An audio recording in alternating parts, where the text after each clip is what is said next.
É hora de você crescer ao lado de tantos outros que conhecem o caminho, que confiaram, aprenderam e agora têm experiências para compartilhar. É hora de apostar na tecnologia e vender, só que online. Conheça a Loja Integrada e faça parte da nossa rede de lojistas e parceiros especialistas que trazem o futuro do varejo para o presente. Leve a sua marca para a internet.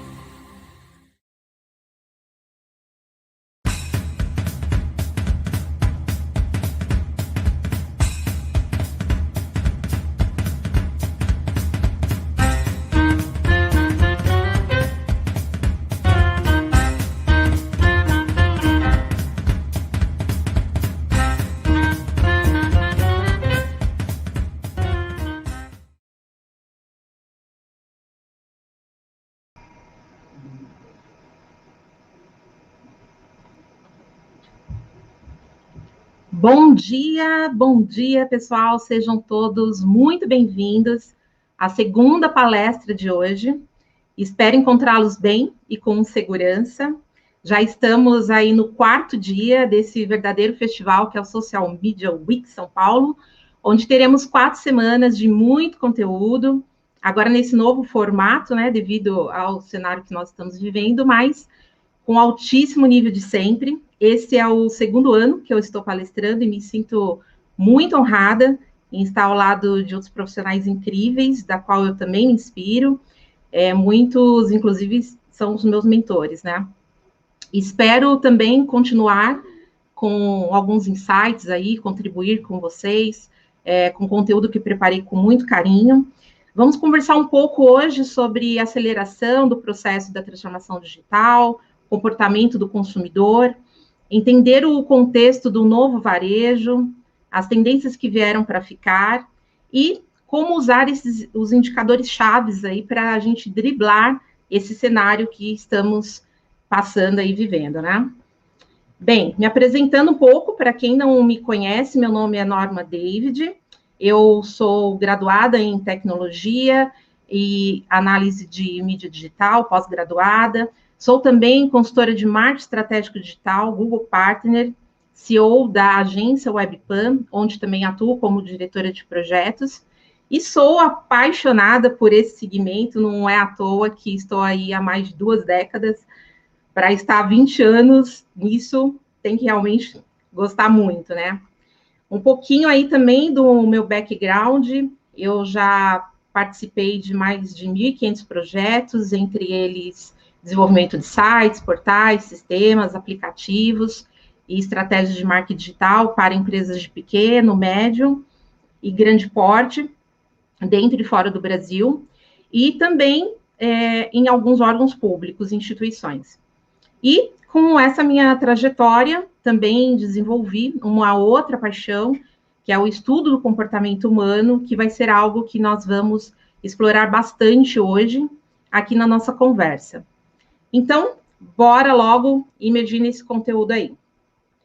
Bem, para contextualizar um pouquinho e para deixar todo mundo na mesma página, vamos entender a nomenclatura, né, do novo normal. Essa nomenclatura apareceu aí, né, no mercado, e já começo aqui fazendo uma pergunta para vocês. Vocês acreditam que realmente estamos passando por tudo isso e as pessoas voltarão a ser como elas eram antes? É claro que não. Embora seja bastante aí, né, usado em alguns artigos, lives, o termo novo normal, na verdade o que nós vamos ter é uma nova normalidade. Porque nós não estamos passando por uma tribulação e as coisas vão voltar a ser como era antes e vão se estabilizar. A nova normalidade, inclusive, é um conceito propagado por um professor de direito americano, Daniel Farber, onde ele faz uma referência com relação à reconstrução de estruturas depois que acontece um desastre. E isso é o que nós estamos vivendo. A forma como a gente vive e trabalha está mudando e vai mudar drasticamente. Estar preparado para a nova normalidade é uma questão de sobrevivência para nós, como pessoas, e para nossos negócios. Nós estamos vivendo um período realmente de 3 crises: política, econômica e saúde. E a gente já sabe que vai ser uma crise de efeito prolongado. Ainda não temos uma mensuração dos impactos econômicos, mas, embora o mercado esteja bastante incerto, já existem aí algumas estimativas e algumas tendências que nós vamos abordar aqui hoje. Eu fiz um treinamento com o professor Leandro Carnal e ele diz o seguinte: não há ser humano que domine o futuro. E é verdade. Tem uma outra frase popular que eu também gosto, que é: nenhum marinheiro é bom em mar calmo. Os ventos mudaram e estamos nos movendo realmente para outra direção. Então, gente, o negócio é aceitar que o mundo mudou e termos uma inteligência emocional de saber aquilo que a gente controla ou não. Eu gosto muito desse livro aqui, e ele me ajudou bastante nessa fase de pandemia, A Arte da Guerra, recomendo quem não leu ainda. Ele traz exatamente isso, ele ensina, para quem quer estudar estratégia, principalmente, ele ensina que a gente tem que conhecer muito bem quem que é o nosso inimigo, o inimigo que nós estamos enfrentando, e para depois a gente conseguir ter aí argumentos, estratégias para passar por esse inimigo, né? Passamos aí por um momento já de entender o que a gente estava enfrentando e agora já temos que pensar no pós-pandemia. Quando a pandemia, de fato, vai passar e quando a economia vai estabilizar, ainda nós não temos uma resposta 100% objetiva para essa pergunta, mas nós já temos aí alguns dados e as tendências que podem ajudar nossas marcas e empresas a ter um olhar para esse momento atual, com mais clareza e fazer também diferença lá na frente. Embora ainda é muito cedo para a gente dimensionar aí o que será permanente, pessoal, as mudanças já estão acontecendo e elas estão apontando alguns caminhos aí possíveis para a vida que nós teremos daqui para frente. Aí eu pergunto também para vocês, onde vocês estão focando nesse momento? O seu tempo e sua energia? No problema ou na solução? Se não for agora, quando é que vai ser? Uma coisa que eu tenho observado e que, assim, tem muitas empresas, instituições, que nem o plano B tem. E isso é muito preocupante. Esse slide que eu estou colocando agora é o mesmo slide que eu apresentei em minha palestra no ano passado. E ele diz assim: transformação digital. Não tenha medo das mudanças. Aceite-as. Foi exatamente setembro do ano passado. E não quero dizer aqui que eu sou vidente, porque, na verdade, o termo transformação digital não é nenhuma novidade. O que é novidade é o quanto isso foi acelerado. Alguns especialistas dizem que aceleramos aí o que ia levar de 3 a 5 anos. E como podemos olhar para essa transformação digital? É isso que a gente vai ver aqui. Primeiro, a gente tem que ter em mente que inovação é oportunidade e não uma ameaça. Inovação é para a gente não ter medo ou paralisar, é para a gente abraçar de fato. E que precisamos pegar todo esse nosso medo e levar para ação. Inovação também precisa ser uma cultura dentro das empresas, não pode ser apenas um núcleo, um grupo pensando nisso, mas toda a empresa precisa respirar inovação. Ter ideia também não é inovação. Inovação é implantação. Precisamos ter uma comunicação interna com o time constante, não só na pandemia.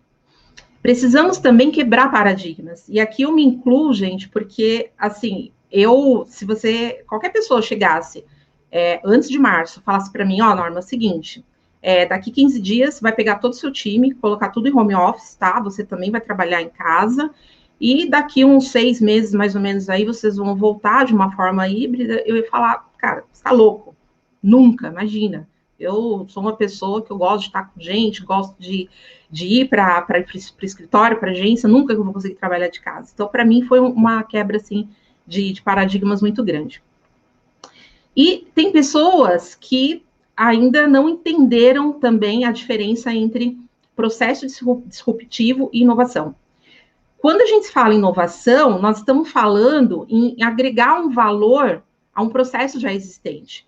Pode ser uma melhoria, pode ser uma gestão de mudança, mas quando a gente está falando em inovação disruptiva, nós estamos falando em abandonar totalmente o processo anterior e torná-lo totalmente obsoleto. E não apenas o processo, mas todo o modelo de negócio. E isso afeta toda uma indústria.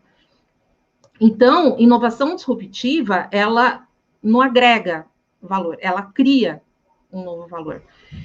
Então, é hora da gente refletir se é o momento da gente pivotar ou de criar algo novo e paralelo. Mas aí você me pergunta, tá, Norma, entendi, mas por onde começar? Eu tenho 2 conselhos. Primeiro, sair da zona de conforto, que é algo que já fomos forçados a fazer, e entender as mudanças que vieram para ficar. E aqui nós vamos entender quais foram essas tendências que aceleraram com o isolamento. Primeiro, a cultura de inovação. As empresas estão criando essa cultura, como eu falei, não é só um departamento, mas é toda a empresa. Também, como coloquei aqui, o processo de transformação, ele foi de fato acelerado. O e-commerce, hoje não tem como pensar numa loja que não vende online, um restaurante que não tem delivery. Foram mais de 135 mil lojas novas só no Brasil. E atenção à metodologia também do Customer Centric. Então, não adianta ter um produto excelente se o cliente não for bem atendido. As pessoas, elas estão mais sensíveis. Os investimentos em tecnologia, eles também foram acelerados. Tem aí um acesso ao crédito para inovação em grande escala, como a gente nunca viu, né? Acho que na palestra do segundo dia teve falando bem sobre isso, os investimentos feitos nessa área.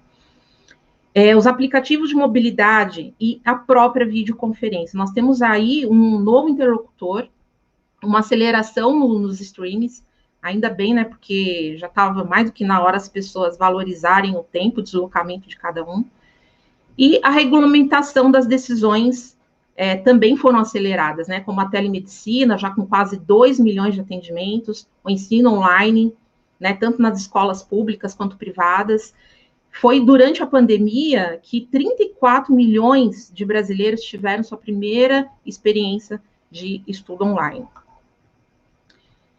E nas tendências que aceleraram com o isolamento também, o próprio home office, nós vimos aí que 26% dos CEOs das maiores empresas, né, disseram que não vão voltar, que vão continuar nesse formato.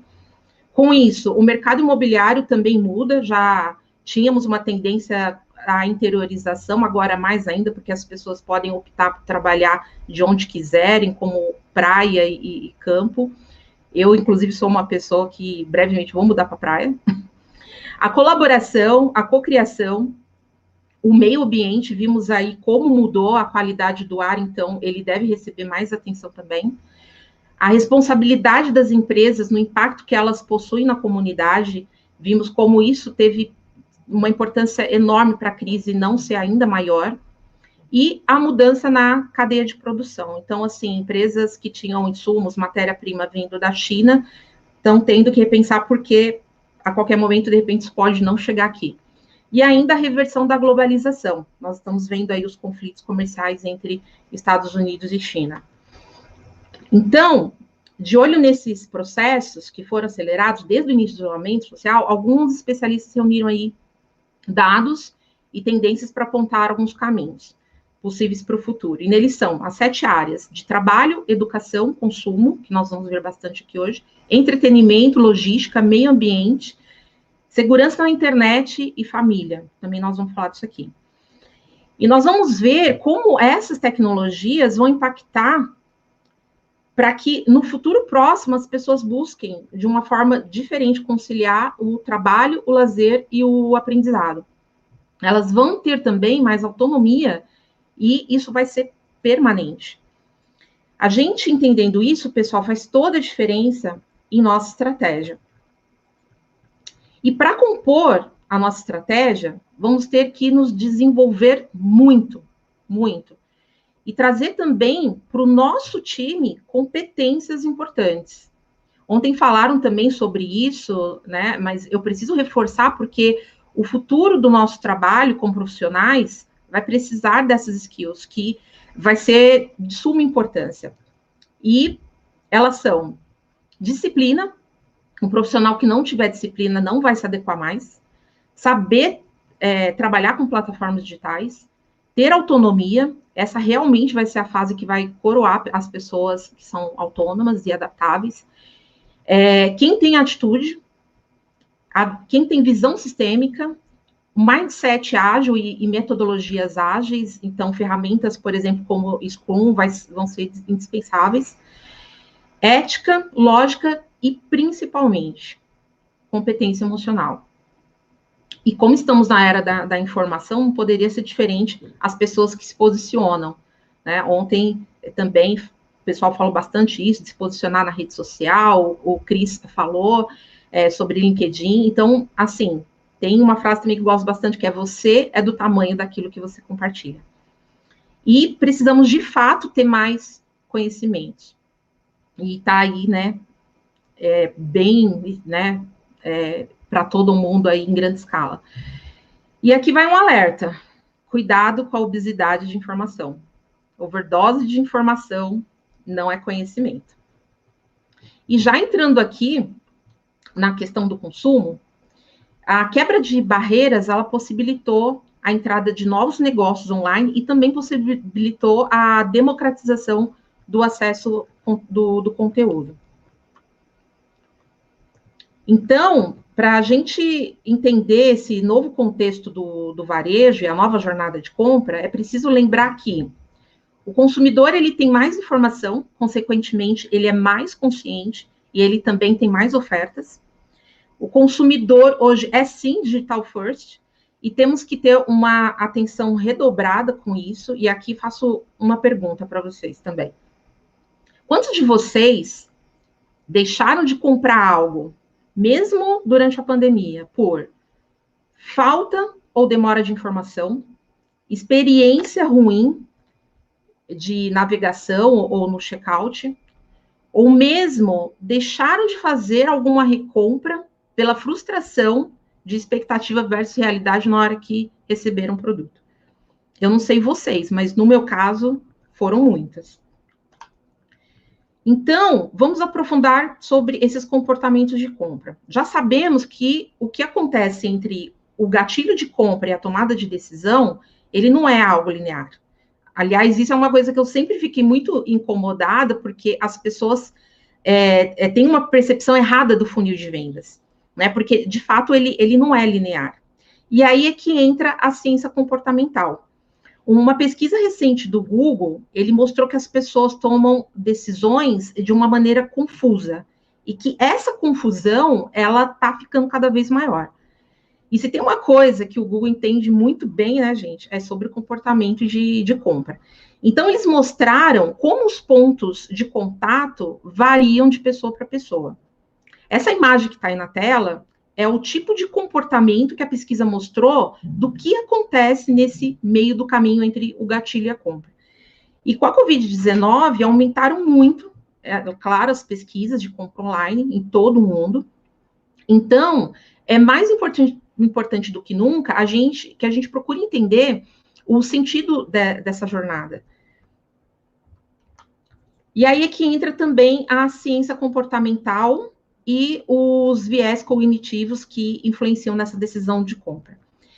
Então, enquanto as pessoas fazem suas pesquisas e avaliações nesse tal do meio confuso, os viés cognitivos, eles modam todo o comportamento de compra, e eles influenciam de fato, e as escolhas de um produto em comparação com o outro, podem aí a gente entrar, né, como especialistas aí nessa parte, de ajudar a pessoa nessa escolha.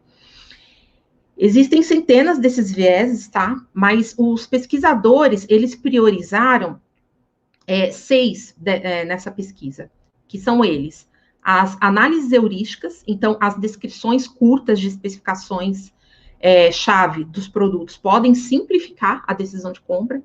O poder do agora, então quanto mais a pessoa espera um produto, mais fraca a proposta se torna. A confirmação social, recomendação e comentários de outros podem fazer bastante diferença, eles são persuasivos, e a gente confia muito mais numa avaliação de uma pessoa desconhecida do que o próprio site falando que aquele produto é bom, né? Claro. Esses viés da escassez também, quanto mais reduz o estoque ou a disponibilidade de um produto, mais desejável ele se torna.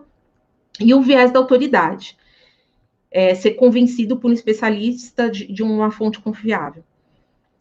E o poder do gratuito. Um presente gratuito junto com a compra, mesmo que ele não tenha qualquer relação, ele pode ser um grande motivador. Esses 6 vieses, eles formam a base desse experimento de compra que eles fizeram em grande escala, feito com mais de 310 mil, né, cenários aí, simularam aí de compra entre categoria de serviços financeiros, bens de consumo e varejo e viagens e serviços. Como o marketing, né, pode funcionar nesse meio confuso? É o que vamos ver agora. Embora isso, que o Google chama, né, de meio confuso, pode ser um pouco complicado, é importante que a gente saber que, para os consumidores, esse meio do caminho, ele é um processo normal de compra. E o objetivo aqui, gente, não é forçar as pessoas a saírem do ciclo do modelo apresentado, e sim dar a ela as informações necessárias para criar confiança e elas tomarem uma decisão. A boa notícia é que a abordagem vai ser sempre a mesma, independente se você é um gigante da categoria ou se você vai estar no lugar certo e na hora certa. Dando agora orientações práticas de como podemos fazer isso, garanta uma presença de marca para que seu produto ou serviço esteja na mente dos consumidores quando eles tomarem essa parte de começar a explorar e tomar uma decisão. Adotar princípios das ciências comportamentais, então, se você fizer isso de uma maneira inteligente e responsável, vai tornar a proposta atraente aos consumidores que estiver fazendo avaliações. Diminua o espaço entre o gatilho e a compra. Então, para que seus clientes sejam eles fiéis ou potenciais, eles têm que ficar menos tempo possível expostos a marcas concorrentes. Forme equipes flexíveis, empoderadas. Então, hoje não dá mais para imaginar equipe de brand performance trabalhando isoladamente, elas têm que trabalhar de forma integrada para não deixar esses buracos aí na hora que o consumidor estiver fazendo a exploração. E falando em economia e comportamento, uma coisa que já é certa é que ela será acelerada pelos nativos digitais, e aqui nós estamos falando em 30% da população. Então, o comportamento humano, ele está se tornando, de fato, uma mercadoria quantificada, padronizada, empacotada e comercializada. E a próxima fronteira, que nós vamos ver muito em breve, gente, está relacionada à computação afetiva. E para quem ainda não está familiarizado aí com esse termo, é quando combinamos ciência da computação e a psicologia. E as máquinas, elas vão ser, sim, capazes de reconhecer emoções e adaptar a cada interação. Então, pessoal, entender esses novos hábitos de compra pode ser a diferença para quem vende em crescer ou realmente afundar na crise. Já está mais, né, do que na hora da gente entender essas novas maneiras aí de consumo. Os pontos de contato, as expectativas de cada consumidor tem um perfil. Então, assim, eu, né, até colocando uma experiência aqui, a minha experiência numa loja de bolos, assim, foi fantástica, atendimento e tudo mais, mas quando eu fui comprar, né, no online, fui fazer um pedido do WhatsApp, foi, assim, realmente muito frustrante. E o consumidor, ele está mais aberto a experimentar outras marcas. Foi o que eu fiz, fui procurar um concorrente e acabei também fidelizando com outro concorrente. E o consumidor também, ele está procurando novas formas de economizar. Então, a gente precisa fazer o quê? Personalizar a experiência de compra. E fazer também um atendimento mais humanizado. Nós estamos vendo aí que as empresas mais conscientes e comprometidas com causas sociais, elas estão sendo mais notadas. E aqui vale um alerta. Não adianta, tá, da cesta básica se envolver com polêmicas sociais ou homofóbicas, querendo criar uma reputação. Se não tiver autenticidade de fato nisso, não vai colar, tá? Isso vai ficar muito, muito evidente. É claro que todo mundo quer chamar atenção, porque os números que nós estamos vendo aí são absurdos, né? O varejo passou aí de uma média de 5 milhões de consumidores para quase 9 milhões no mês de julho, e os números entre consumidores, transações e vendas registraram um crescimento superior a 50% na América Latina. Esses dados foram de uma pesquisa do E-Commerce Brasil publicada agora, no dia 10 de setembro. E os grandes varejistas também conseguiram se adaptar muito rápido aí na pandemia. Elas passaram de um faturamento mensal médio de 19 milhões antes da Covid-19 para 120 milhões. E isso representa um crescimento superior a 500%. E só no serviço de delivery teve um acréscimo de 100% em comparação ao mesmo período de 2019. Eu gosto muito de usar essa frase do Philip Kotler, onde ele diz assim: a coisa mais importante é prever aonde os clientes vão e parar na frente deles. Realmente, esse senhor é um cara à frente do seu tempo. Então, é por isso que trago aqui para vocês alguns dados da publicação da WGSN, que é uma autoridade global em tendências de consumo, onde ela fez uma previsão sobre o consumidor do futuro. E eles separaram 3 perfis de pessoas e destacaram como eles irão pensar e sentir e se comportar em 2022. E para entender esses perfis, eles destacaram 4 sentimentos desses consumidores: os que possuem medo, os que possuem desincronização social, e aqui nós estamos falando quando as pessoas fazem a mesma coisa, mas não necessariamente ao mesmo tempo, e os que possuem resiliência e os que são otimismo radical. Aí eles separaram em 3 grupos: os estabilizadores, os comunitários e os novos otimistas. Os estabilizadores são pressionados pelo tempo, sobrecarregados, exaustos, promotores da aceitação, autoaperfeiçoadores, em busca de um estado zen, incertos, cansados. Então, esses caras priorizam a estabilidade. Tem que ter uma coisa muito objetiva para poder vender para eles. Os comunitários, né? Então, são os equilibrados, os solidários, são conscientes, focados na carreira, abandonaram os centros urbanos, são trabalhadores interessados na comunidade, são localistas e ambientalistas. E os novos otimistas, os multigeracionais, ativistas, hiperconectados, aventureiros, alegres, confiantes, altamente sociáveis, práticos e que têm uma mentalidade coletiva. E aí? Qual desses 3 aí que vocês acham que vocês vão se encaixar no futuro?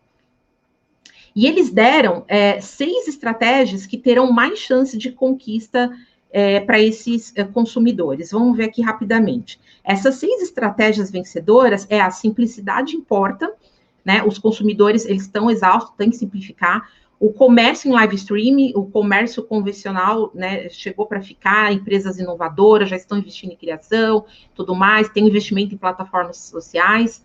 A evolução do serviço sobre demanda, então os varejistas disponibilizam plataformas que permitam compras, entregas coletivas, eles vão atrair mais público, e assim como as marcas que vão ser focadas em entregas hiperlocais, comunidades unificadas, então com a ascensão do comércio aposta em segmentação psicográfica para garantir uma comunicação, e o uso de plataformas de VR, realidade aumentada, né, para ter aí um marketing mais de conveniência, o poder e a renda do coletivo, as compras, né, em lojas em coletivo. Então, elas promovem engajamento em âmbito regional e oferecem descontos para determinar qual que é o melhor retorno sobre o investimento.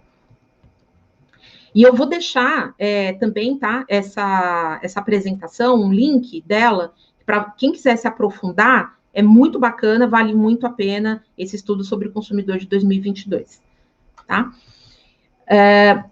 Como consumidores, outro ponto que podemos levar em conta são os nossos novos hábitos em família e o que vai permanecer. Então, no home office, como que a gente procura fazer a adaptação da casa como um todo, aquela valorização de estar perto. Então, uma das vantagens do home office realmente é isso. Gente, assim, eu vou falar, quem tiver filho vai se identificar, não tem preço a gente sair de uma reunião aí estressante ou demorada, sabe? E você está naquele dia super cansado, e aí, né, você tem um filho em casa que vem, te dá um beijo, senta no colo, isso realmente não tem preço. E agora, com a participação mais, né, também das atividades escolares, a gente vai valorizar mais o professor. As refeições e família estão aí, os portais de receitas que explodiram, assim como as vendas de eletrodomésticos e os relacionamentos. A forma como lidamos com o próximo, vizinhos, família, tudo isso vai ter uma maturidade mais humana. E se nós estivermos atentos a todas essas tendências, pessoal, vamos driblar muito mais fácil o cenário que a gente está vivendo. Em resumo, as empresas que terão mais chance de sucesso e vão, assim, nadar de braçada são as que acelerarem o processo de transformação digital, as que tiverem uma mudança comportamental como empresas, as que acompanham diariamente os indicadores chaves, então as empresas que forem mais data-driven, acompanharem os KPIs, taxa de churn, satisfação, NPS, né, que é a recomendação, e as que também, que mais souberem, além de obter os dados, o que fazer com os dados, né? Tá aí a Lei Geral de Proteção de Dados batendo a nossa porta, e todas as empresas que pode ser pequena, média, não importa o tamanho, vão ter que se adaptar. E também as empresas mais criativas. E as que adotarem o Design Thinking, né, que é a inovação criativa e colaborativa. As empresas que possuírem também flexibilidade e resiliência, estamos exercitando muito isso agora, né, também no cenário atual, as com capacidade de gerir equipe multidisciplinares e com geolocalização. Em plena pandemia eu vivi isso, eu estava fazendo uma reunião, né, com um cliente, estava dando uma consultoria, um cliente em Orlando, a assessoria de imprensa dele em Israel, um outro colaborador dele em Nova York e eu aqui em São Paulo. Isso daí pode ser uma coisa meio fora da curva, mas vai ser daqui para frente normal. As que focarem no consumidor experience, né? Então, a permanência do cliente é tão importante quanto a entrada. E as que estão atentas à mudança do comportamento do novo consumidor, o que precisam e como pesquisa. Então, aí também uma dica de olho no voice search. Os assistentes virtuais, já estamos na era da voz. Nós temos aí um dado que entre 5 adultos, 2 fazem pesquisa por voz pelo menos uma vez ao dia, e as que possuem um departamento de Customer Success, né, a retenção do cliente mesmo, né, então, afinal, a gente precisa aí manter o fluxo de caixa. E, né, já estamos chegando aí no final da minha palestra, mas antes eu preciso dizer uma coisa importante para as empresas. Ouçam mais e resolvam seus problemas de atendimento. Uma coisa que eu vejo todos os dias, gente, me incomoda bastante, é que as empresas não estão ouvindo seus clientes. Começando por essa ferramenta simples que a gente tem, que nós temos nativa no nosso instinto, né? Nós já vamos estar começando aí pelo básico, que muitas vezes já é o avançado. Não adianta tanta tecnologia se você não faz nem o básico, né? Os consumidores nos dirão o que querem e do que precisam em suas vidas, se nós simplesmente os ouvirmos de uma maneira nova todos os dias. E quero finalizar com 2 mensagens para vocês. Tão importante quanto investir em transformação digital é investir em relações mais humanas. E as mudanças que mais exigem esforços são aquelas que nos levam para um próximo nível. Espero que essas reflexões e o conhecimento, né, dessas tendências que vieram aí para ficar, deem aí insights para vocês e seus negócios, e que todos nós possamos driblar esse novo cenário. Tá ok, pessoal? Tá aí os meus arrobas e contatos, onde vocês podem conectar comigo. Fico à disposição lá no Discord para a gente bater um papo, tá bom? Muito obrigada pela companhia de vocês e até a próxima.